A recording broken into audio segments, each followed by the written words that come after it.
easy to figure you out. If I can have you now, then easy's what I'm about. I think you might be the wrong person. Assalamualaikum warahmatullahi wabarakatuh. Perkenalkan, nama saya Rizka Retnawlarsati. Saya dari Prodi D3 Teknik Informatika kelas 1B. NIM saya adalah 210300246. Jadi dengan adanya video ini, saya ingin mempresentasikan PowerPoint yang telah saya buat. Materinya adalah mengenai integral. Langsung saja ya teman-teman. Pengertian integral. Integral adalah suatu bentuk pada operasi matematika yang menjadi kebalikan atau biasa juga disebut sebagai inverse dari operasi turunan. Jadi,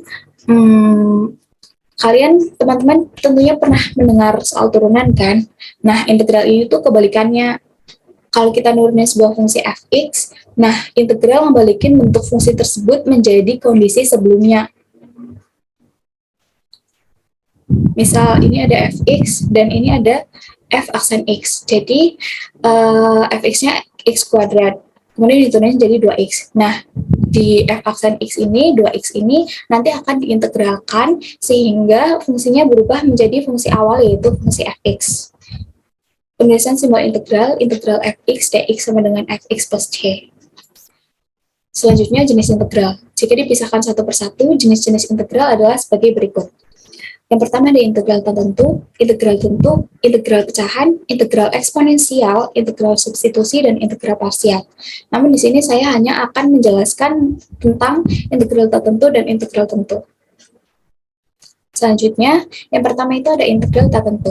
Integral tertentu menghasilkan fungsi baru tanpa memberikan hasil yang jelas. Karena integral tertentu tidak mempunyai batas bawah dan batas atas yang membatasi perhitungan, jadi hasil operasi integralnya masih dalam bentuk fungsi. Berikutnya adalah bentuk umum dari integral tertentu. Integral fx dx sama dengan fx. Bentuk umum integral tertentu di atas telah dikembangkan lebih jauh sehingga menjadi seperti berikut. Integral kx pangkat n dx sama dengan k per n plus 1 x pangkat n plus 1 plus c.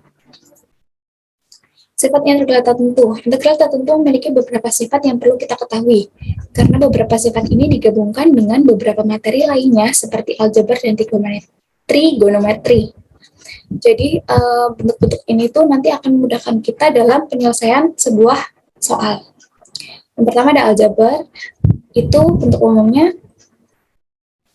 integral kx pangkat n dx sama dengan k per n plus 1 x pangkat n plus 1 plus c.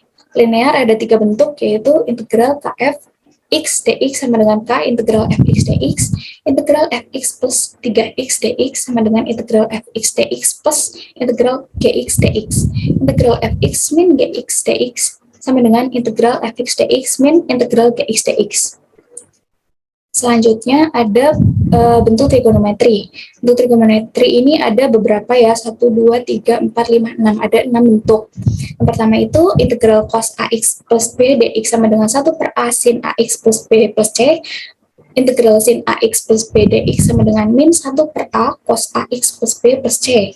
Integral secant kuadrat ax plus b dx sama dengan 1 per a tangan ax plus b plus c. Integral kosekant kuadrat ax plus b dx sama dengan min 1 per a kotangan ax plus b plus c. Integral secant ax plus b tangan ax plus b dx sama dengan 1 per a secant ax plus b plus c. Integral kosekant ax plus b kotangan ax plus b dx sama dengan min 1 per a kosekant ax plus b plus c. Jika berdasarkan rumus integral tertentu, kita bisa mengerjakan integral tentu dengan memisahkan pengerjaan dua bagiannya, yaitu koefisien dan fungsi. Bagaimana caranya? Nah, koefisien dibagi dengan nilai pangkat dari fungsi kemudian ditambah 1. Pangkat pada fungsi ditambah 1. Contoh soal. Ini berikut adalah bentuk dari bentuk umum integral tertentu yang di atas tadi ya. Ini adalah soalnya. Integral 3x kuadrat dx sama dengan 3 sebagai k, 2 sebagai n ya.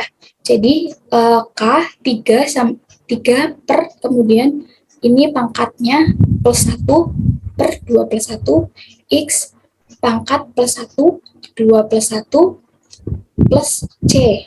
Jadi kan ini 3/3. 3/3 sama dengan 1, jadi tidak usah ditulis ya langsung. X 2 plus 1 kan X pangkat 3 plus C.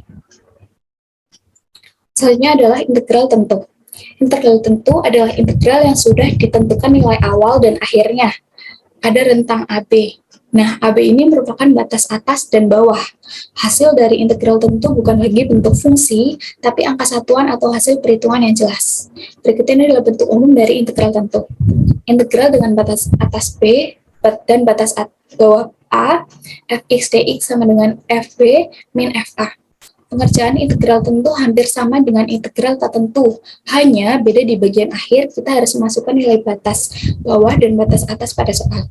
Contoh soalnya ya, integral dengan batas atas 2 dan batas atas 1 dan batas atas, integral dengan batas atas 2 dan batas bawah 1, 3x kuadrat dx sama dengan, tadi kan K-nya 3 per pangkat ditambah 1, 2 plus 1, x pangkat ditambah 1, X 2 plus 1, nah ini batas bawahnya ditaruh di belakang, jadi batas atas 2, batas bawah 1. Kemudian batas atas dan batas bawahnya ini disubstitusikan ke dalam kesini loh. 3/3 tadi kan 1, jadi tidak usah ditulis X di, tadi batas atas dan batas bawahnya disubstitusikan ke X-nya ini loh, jadi 2, X pangkat 3 kan 2 pangkat 3 per, lalu dikurangi kan ini 1 batas bawahnya di situ 1 pangkat 3 karena tadi bentuk umumnya FB min FA, jadi 2 pangkat 3 8 kurangi 1 pangkat 3 1 sama dengan 7. Nah selanjutnya ada sifat integral tentu yang bisa mempermudah kita dalam menyelesaikan soal. Yang pertama, integral dengan batas atas A dan batas bawah A x sama dengan 0. Integral dengan batas atas B dan batas bawah A, fx dx sama dengan min integral batas atas A, batas bawah B, fx dx. Integral dengan batas atas B, batas bawah A, kf x dx sama dengan k integral batas atas B, batas bawah A, fx dx. Integral batas atas B, batas bawah A, fx plus gx dx sama dengan integral dengan batas atas B, batas bawah A, fx dx min integral batas atas B, batas bawah A, gx dx. Integral batas atas C, batas bawah A, fx dx sama dengan integral batas atas B, batas bawah A, fx dx plus integral batas atas C, batas bawah B, fx dx dengan nilai A kurang dari B kurang dari C. Terima kasih. Sekian dari saya. Mohon maaf bila ada kesalahan kata. Wassalamualaikum warahmatullahi wabarakatuh.